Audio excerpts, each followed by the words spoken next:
Hey, everybody, welcome back to the podcast. You're listening to the longest running superhero role playing game on Earth. I'm your host, the Game Master, and today is actually my wife's birthday. So I'd like to take a quick moment to wish her a very happy birthday. And if you guys are by chance inclined to do likewise, she does read the comments section on the videos. So if you feel like it, feel free to leave her a comment. While you're there, we would really appreciate it if you were willing to take a quick second of your time to smash that like button and make sure that you're still subscribed. This week, actually, we had two people get unsubscribed and they reached out to me over Twitter and told me it happened. So you always want to double check that. YouTube loves to do that. Uh, so, having said all of that, let's get into it. So, for those who have been following the channel for a while now, you've undoubtedly noticed me trying to run an old Dungeons and Dragons product called The Wrath of the Immortals boxed set, right? It was published by TSR in the early 90s, and it has kind of a reputation in a way with in certain circles for being particularly hard to run. So I love the concept, but I have been struggling with it, right?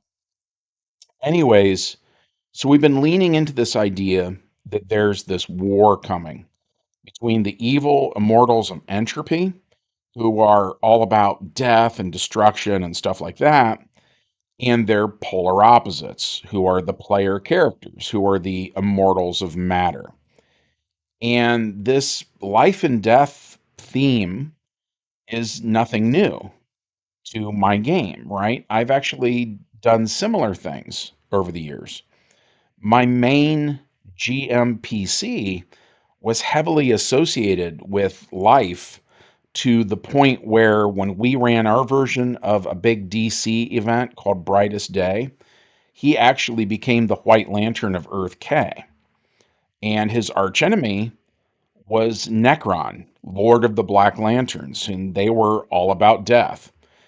And ironically, decades before DC did the Blackest Night event, we already had established that Necron was sort of the big bad in our game world, right? We've been doing Necron stories for decades. And because of that, my wife is sick of Necron and she's got no patience for those like him either, right? And I get it. It's one of those things where she's been there and she's done that. And so I guess on my end of things, I was kind of thinking this would be sort of an introduction to him for some of our younger players who just joined us over the last year or two.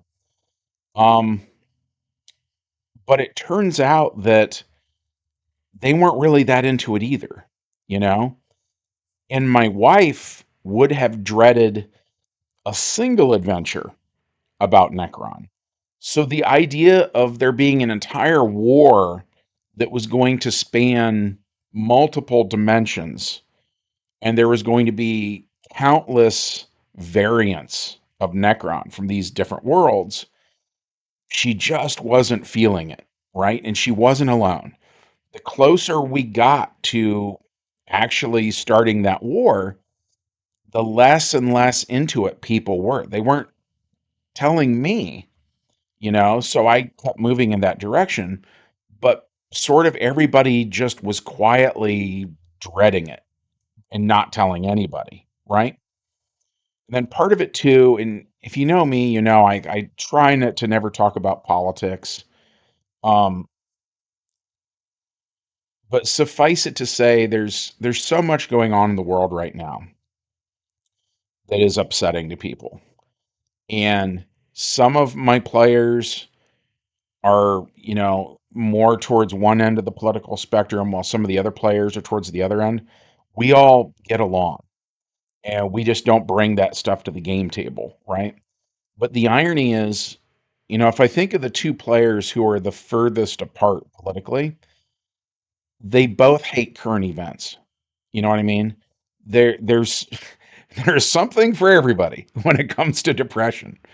That's a terrible thing to say, but hopefully you get what I'm trying to spit out, right? And so nobody was really wanting this long, drawn out, dreary storyline, right? They wanted something more upbeat, uh, and like escapism, and something that was going to be more lighthearted than what I was getting ready to run. Plus, it's also worth mentioning that I've also been trying to establish a multiversal empire with Darkseid, so that I had kind of a DC organization of enemies that would be reoccurring villains. And then I was doing the same thing with Doctor Doom, where then he had his own Earth that was going to be a Marvel Earth for recurring Marvel villains. And I'd been doing world building with those two dimensions, showing how they got to be the way they are, right? And one of the reasons I was doing that, like it's multifaceted, there's lots of reasons for it. But one reason I was doing that is I was giving myself some time to think about Earth K, right? To think about the main game world and how things there would work now, because it's been through a lot of changes just over the last year, right? But so a consequence of me doing that is that these other worlds where the villains kept winning was depressing my players. And it was starting to look like not only were we going to have a war with these evil immortals, but then there was going to be a dark side war and a doom war, right? Where our our group was going to be fighting multiple empires at the same time, and it was going to be like this multiversal kind of version of kind of like a World War II kind of a thing, right? But instead of on the globe, each of these groups almost represents like a different country or a different continent or however you want to look at it, right? So so all of that is worth taking into consideration, and it influenced my wife's thought process. So she asked if we could play a game with the immortal characters in GURPS Supers. And by the way, my son also prefers GURPS. It's his favorite system. So he seconded that nomination. So I said, sure, you know? And so she asked if she could play her version of the Supergirl from the 90s. And it's a long story, and I've talked about it before on the channel, but parts of the origin story for Linda Danvers are actually very close to sort of like my wife's quote unquote origin story in real life, basically, right? So as a result of that, she's always related to the Linda Danvers character. And it's her favorite comic book character of all time, right? But the thing that always frustrated her when it came to playing her was that Linda Danvers has like really low stats. And she was always wanting to, fight villains that were sort of tougher. And so she really wanted a character sheet more like the Silver Age version of Supergirl, which was Kara Zor-El, who in first edition DC Heroes, by the way, had a strength of 48 APs. She had 24 APs of super speed, which, by the way, is just 1 point higher than Barry Allen. Um, she's got 28 APs of heat vision, which is in the same general ballpark as an ICBM nuclear missile, right? So suffice it to say, Kara is pretty tough, right? But the 90s Supergirl was way, way, way weaker. Luckily, my wife's version of the 90s Supergirl, who, by the way, is married to the original Powerhouse, she recently became an immortal, and she's been tagging along with a bunch of the other teams recently, right? And so she's been hanging out with the immortal characters. She was hanging out with the werewolf characters. She was hanging out with the heroic changelings. And that meant, because of all of those different adventures, that my wife's character knew about the evil changelings who I'd created to be analogs of the Decepticons. And the 90s Supergirl knew about my ripoff of Megatron, who I named Jabbar, and how instead of having this big black fusion cannon on one arm, he had this big black sword. And it was made of a material called baka. And the only thing that can hurt an immortal other than a fellow immortal is baka, right? And I had meant for those evil changelings to use baka weapons to give the heroic immortals a run for their money, but it didn't happen like that. Instead, the immortals destroy the changelings super easy, barely an inconvenience. So when this adventure began, my wife had her Supergirl go get that big black sword made of baka, right? Then she used her ability to create a mortal identity. This, by the way, is outlined on page 10 of the Wrath of the Immortals book, and it lets an immortal turn into any species they have ever encountered.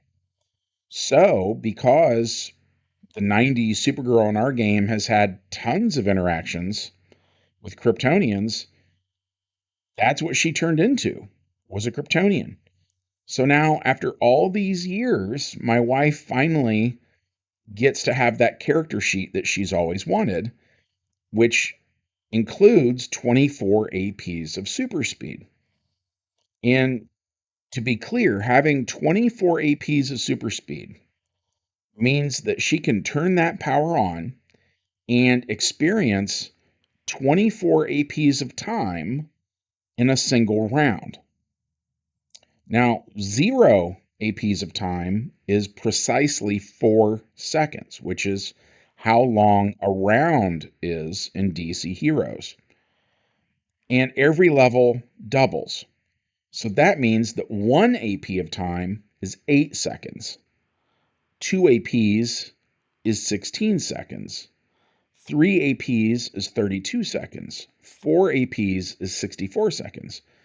And 24 APs of time is 67,108,864 seconds, which is a little over 2 years.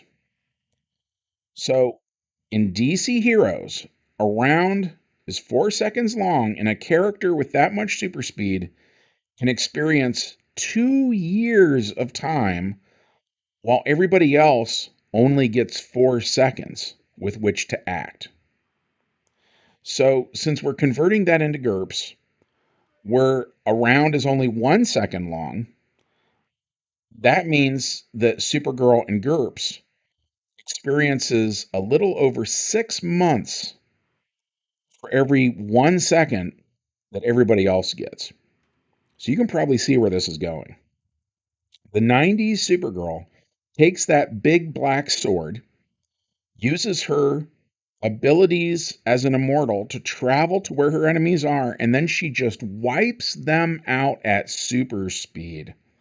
Well, the fastest they can move, by the way, is literally 1d4 plus 4 seconds for every 1 second that those around them experience, right? So even at their fastest possible speed, she is still 8 million times faster than they are. So she hunts them down on the elemental plane of death. So that way, when she takes them out, she hacks and slashes until they have no hit points left. They stay down, right? Had she done that, like on the prime material plane, like if she'd done that on Earth, they would have had to go back to their home plane for a period of time equal to how many hit points they had. So if a character has, say, 300 hit points, they're like in timeout for 300 days then, right? Hopefully that makes sense. If it doesn't make sense, say something in the comments and I'll try to do a better job of explaining. Anyways, the other players loved it, right? Which is kind of like the moment I found out that they'd been dreading the War of the Immortals. Like nobody had told me until then, and I was like, "Oh." Um, so that said, like a few ideas did pop into my head for how I could still salvage my plans. But like I say, if the players don't want to do it, then I'm kind of the mind of like, then why are we doing it then? Right? Like, let's not force people to do something they hate. That's sort of why I explained earlier that a lot of the gang have depression, or for a variety of reasons, their spirits are just really low right now in real life. So, I hear the message loud and clear. We'll let the Immortals of Entropy be defeated for now, and if people want to revisit them later, I can make that happen for sure. But for now, on my wife's birthday, her favorite character, kind of her GMPC, so to speak, gets to save the day. And of all the characters who might have done this, I actually feel like it being the former Earthborn Angel of Fire actually seems really on brand for that particular character because, her origin story put her at odds with these evil occult forces. So having her become like this sort of like quote unquote the slayer of death gods, is pretty awesome. Um, anyway, so despite how brief this was, my players loved it. As always, we hope that you guys enjoyed hearing about it too. If so, as always, smash like, make sure you're subscribed, and leave us a comment. And from everybody here, the longest running superhero role playing game on earth, we hope you have a good one, and we'll see you in the next adventure. Bye.